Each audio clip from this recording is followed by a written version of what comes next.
morning. My name is AIDEN Brady. I'm a digital artist, and today I'll share an aspect of my practice with you. This presentation focuses on my thesis, submitted last year to complete the MA in Art and Technology at University of Limerick. The work was titled Home House, Exploring Everyday Connection to Place, and it was supervised by Dr. Robin Palmer and Dr. Neil O'Connor. This artwork was shown at Shannon Rowing Club, Limerick City, in August 2023 as part of University of Limerick's Dawn postgraduate show. The title of this presentation, while accurately articulating its content perhaps, might mislead, as this isn't going to be an outline of any concrete method or methodology for artworks intersecting between digital art and ethnography. Instead, it's more the story of my MA thesis work and how the opportunity to use a fairly straightforward installation display context in block-based software Macs enabled a new perspective from which to appraise the project in question, my approach to it, and my practice as a whole. I'll reference academic and artistic works throughout, but there won't be citations on screen. I'll leave some time at the end with the full reference list.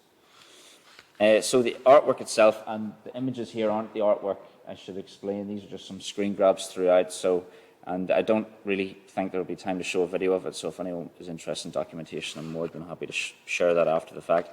But the artwork was an audiovisual installation using 3 video channels and stereo audio to display the materials collected during 3 months of interviews, field recordings and filming within a townland in South Armagh in Northern Ireland.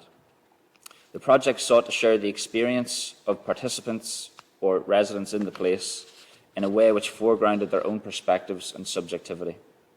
The decision to emphasise the perspectives included in the work was taken in response to an interest in Irish folklore collection that I had, but observing kind of what I took as a flaw or maybe a gap in Irish folklore collection practices, which seemed to de-emphasise the personal nature of the accounts being collected in favour of the information itself, if you like.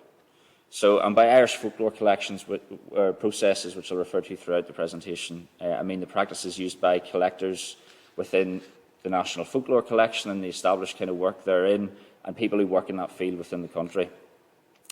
Typically, the work there uses questionnaires or a specific set of guidelines to garner specific information about cultural practices that exist in typically rural Ireland with the view of preserving or conserving these kinds of practices. And to understand the conditions around folklore collection in the area I was approaching, I visited the National Folklore Collection at UCD beforehand, and also incorporated a book by Michael Murphy called A Sleeve Gullion's Foot.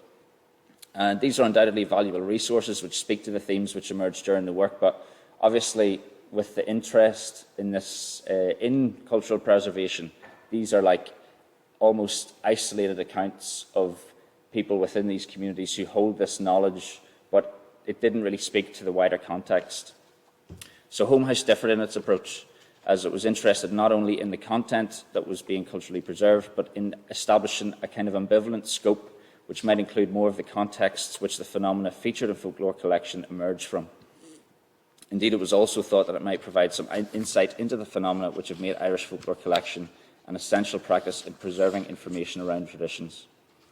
The title of the work, Exploring Everyday Connection to Place, refers to a few key concepts underpinning the work's approach. The everyday is drawn from the writing of Rita Felsky, and this kind of gives the accounts collected and my own exploration of the place context. The everyday here is understood as a process of routinization by which things become everyday or not according to their repeated inclusion in a daily routine. And place, for the purposes of this project, is understood to be the interlocking envelopes of matter which make up the universe. Using this as a basis, place might be understood as holding the potential to be sites of natural, social, political and emotional significance. Robert Smithson's essay, A Sedimentation of the Mind, offers a temporality of place which describes the earth as undergoing movement which seems motionless, yet it crushes the landscape of logic under glacial reveries. Far from being static, place can therefore be something which erodes, decays, grows and flourishes over exceedingly long periods of time. In the same essay, Smithson refers to this as geologic time. The place being focused on in this work is one with competing and contradicting meanings, stories and histories. Families often have alternative interpretations of the same event or different stances on whether something happened at all. Community members have local historical interests or backgrounds of their own as well, and dispute each other's social, political and economic interpretations of the past. The example which illustrates these contradictions the most, perhaps vividly in the work, was one around the British Army's occupation of the area during the 1970s and 80s. The exact location of the army camp and whether or not it was passed on the way to school, when family members were school children, was often discussed and disagreed and disputed. And also the relationship to the members of the army who were kind of stationed nearby, not really being an area with any kind of people who were seen as hostile actors as residents. For some, the presence of the army represented an inconvenience, and for others it was more, it was a kind of an early insight into the feeling of what it is to be surveilled, and a symbol of discomfort. Overall, the lack of direct conflict with British forces within the community manifested as a fear of being seen as a collaborator as a result of extending simple kindnesses or hospitality to them. An anecdote that came up, which wasn't known by a lot of members of my family, was that my grandmother, whenever they did their routine searches to search the house and all the spud houses and sheds, etc., that my grandmother used to offer them cups of tea, and there was a great fear that anyone would witness this going on. So to respond to these contradicting meanings around place, a similar temporal understanding to Smithson's could be applied around the meanings ascribed to a place over time. These meanings might be developed in shorter periods of time in a similar way to Felsky's everyday. Meanings of this kind may be relational in that they are ascribed to a place by an individual or group of people. As connection to place and the meanings found therein are relational in this way, space becomes an important part of the work too. This is in the Cartesian sense, dealing with mathematical distances and relationships between physical bodies. To apprehend the physical relations in play and how they shape the interactions and relationships with place, guided board and psychogeography were used in the work to appraise the atmosphere of the rural environment and the physical structures which influence and impact this. And artistically, there are a number of artworks which informed the work quite importantly. Carl Lavery is a performance artist who produced the work Morning Walk in 2009, where he navigated the English countryside and used it to develop a stream of consciousness and some photography which reflected on the late passing of his father, and kind of indicated how navigating the rural environment physically can create all these associations and instigate a stream of consciousness quite well. And Ruby Wallace, an Irish artist, who produced a PhD project called Unfixed Landscape, based on their home of Coulorta in County Clare. Had quite a similar scope to my own, but focused primarily on kind of the personal and individuated nature of relationships to place, and similarly how these frequently contradict one another. But makes a further point which isn't so primary in my work, in problematising the experiential nature of relationships to place. The distinction between Wallace's memory of the place, the experience of revisiting it, and its aesthetic apprehension in video, photography and field recording is highlighted. The critical problem of the difference between these representations and the experience itself serves as the thread for her consideration of the place, her relationship to it, and her relationship to the people who still live there. So, out of this conceptual framework, I was able to engage in a process which emphasised the subjectivity of the members of the community included in the work as a collected material relating to their connection to place. The contradictory and overlapping interpretations of place itself were apparent from the outset of the work. The key themes, as I've mentioned already, included family bereavement, the emotional trauma of serious illness within family, reinterpretation of life during the Troubles conflict in Northern Ireland, and reflections on the changes in rural life due to colonialism, but especially due to the tragedy of the Irish famine. The area in South Armagh where the work was conducted was, prior to the famine, the highest concentration of Irish speakers in Armagh at that time, and perhaps it's certainly in that area of South Armagh, but perhaps also more widely as well. But now none of those families are there whatsoever.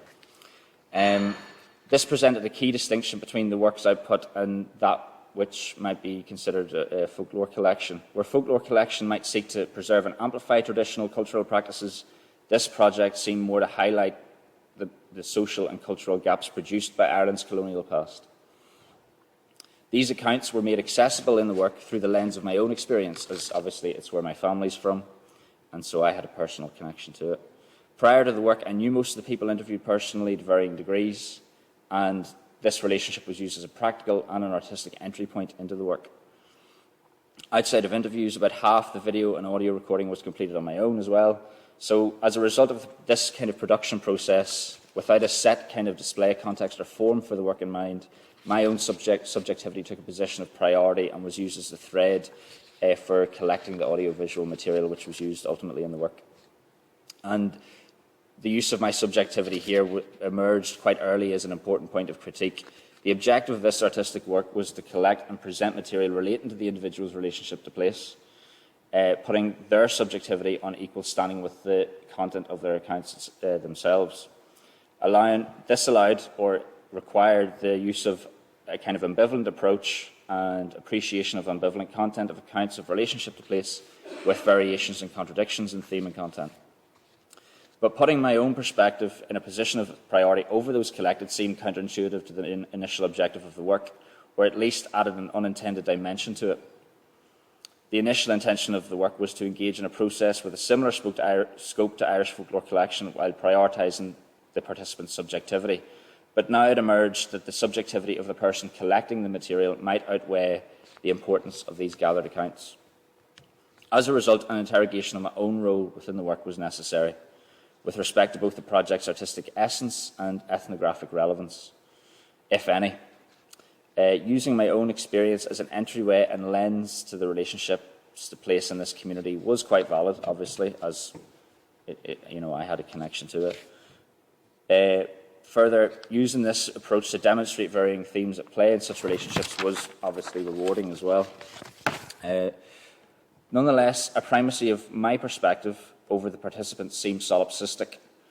A number of tests and iterative supervisory meetings led to discussions around the work's final form. Initially, it seemed straightforward that this might be a film or video artwork, yet within these contexts, the hand of the artist and author is only further enshrined, given the role of the edit. It was from this context that the decision to use a system of randomness with parameters emerged, using the ml.markov object in Max and a series of Markov chains to the first order we used. While the object was trained of multiple possible options when jumping from one piece of material to the other, the result was the 3-channel video and stereo audio installation that was used. And for anyone who's unfamiliar, a Markov chain is a stochastic model describing a sequence of possible events in which the probability of each event depends only on the state attained in the previous event. So, if you like, if everything was in slivers, if clip 1 was playing, it could equally be clip 3 or clip 7 after that, but I didn't know which. This playback system maintained my role in the work as the artist, while surrendering some control over the final outcome. Certainly some authorial control was still exercised, but to a greatly reduced extent. With 2 hours of material in short slivers across each video channel and the stereo audio setup, I had no way of testing all the possible combinations of material an audience member might encounter when engaging with the work. And from a technical perspective, this execution would be quite simple for more advanced users of Max, but from the perspective of my own practice and this artwork, this demonstrated the possibility of using digital art-making methods to problematize the use of the self and subjectivity in art. This execution, as I've somewhat mentioned, seemed at the time to offer an aesthetic balance. On one hand, it offered more control and consideration than using Max objects, which might allow for random number selection, which could use pseudo-random or more mathematically complex selections of the media on offer, but ultimately would not have had the hand of the artist in them to the same degree. On the other hand, to edit the material into a film or video artwork did not seem appropriate, as it would prioritise my own authorship. It is important to specify that this decision did not solve or address the critical problem regarding authorship within the work and inclusion of the self generally, but it started to give the work a dimension which allowed it to embody this problem. The core point of this work was to include the perspectives of interviewees, although inevitably the interviews, field recordings and video materials used were coloured by my own relationship to and experience of the place in question. Using a relatively simple system of randomness with parameters with Markov chains to the first degree, enabled a critical problematisation of my role in the work which may not have been available in the same way otherwise. Using a system of randomness with parameters raised question around surrender and control in the process, around the extent to which I was willing to forego the primacy of my role in the work, and around my use of personal experience to communicate ideas within my artistic practice as a whole. To fulfil the aim of foregrounding participants' perspectives in the work, the project emphasised their subjectivity as well as my own. As I was creating the work, this problem emerged, whereby the work was at risk of becoming more about my own relationship to the place in question, rather than using my own subjective experience as the lens through which the audience would apprehend the materials being presented. Being able to question my own relationship into the work this way was important. In engaging with a place of personal significance, to not reveal myself in any way may have been disingenuous. Equally, to make the work about me entirely would have defeated what I set out to do at the outset. Including myself in the work at all produces important points of consideration.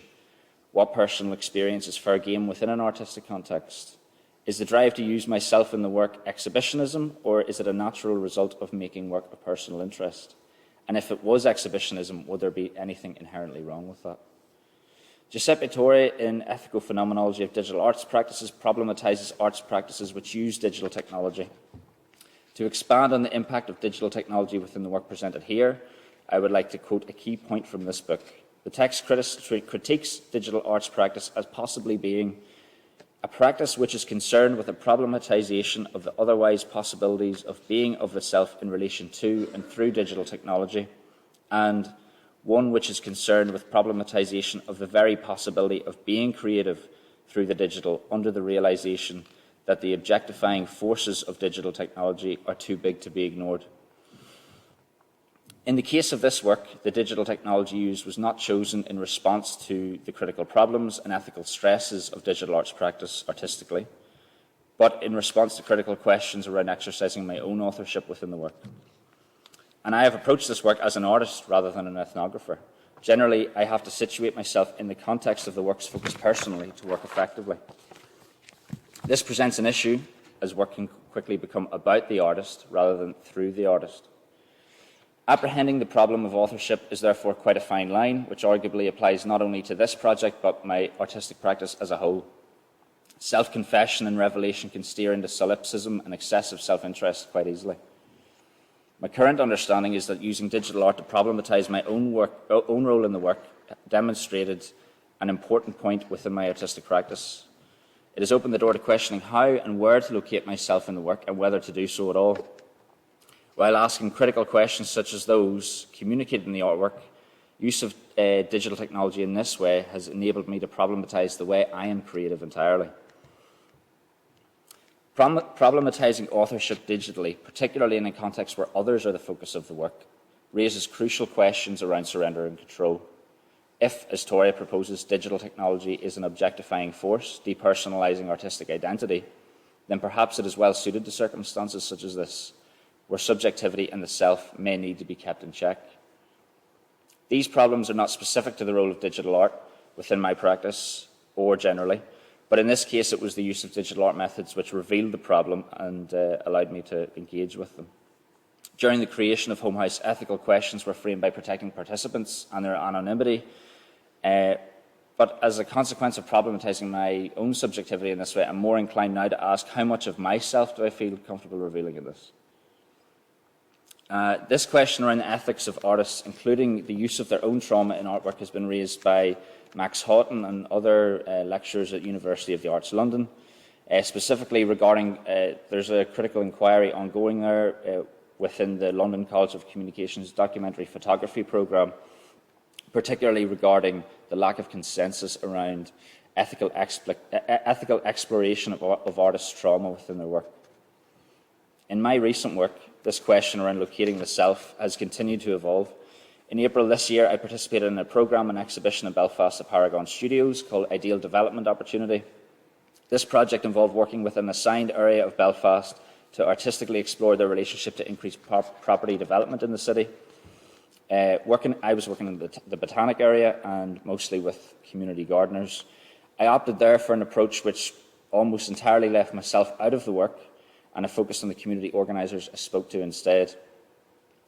Given the project's limited time frame of a couple of months, I produced a video artwork of interviews and another which was proof of concept of a sound map of the area, which could be demonstrated from a pedestrian perspective rather than the typical topological perspective in sound maps. But interestingly then, when it came to the show, I was sharing the work with a peer who's a performance artist, and he asked, why is there not more of yourself in the work? So obviously there's no answer to this problem. This brings me quite close to the end of my presentation, but this project obviously used an ambivalent conceptual basis to record relationships to place in a rural Irish community without seeking predefined information. In doing so, questions emerged around my own authorship, which remain significant for my artistic practice today. These questions and the scope for further artistic inquiry they offer have manifested themselves in my project, specifically through the use of digital art techniques for the artwork's display context and form. And this is obviously not a clear method for producing work which seeks to engage in ethnographic work, formal or otherwise, and obviously is far from clear within my own artistic practice. Rather, it is a critical problem whose consideration gives important critical dimensions to artistic work which either deals with the personal or other people. And that brings me to the end.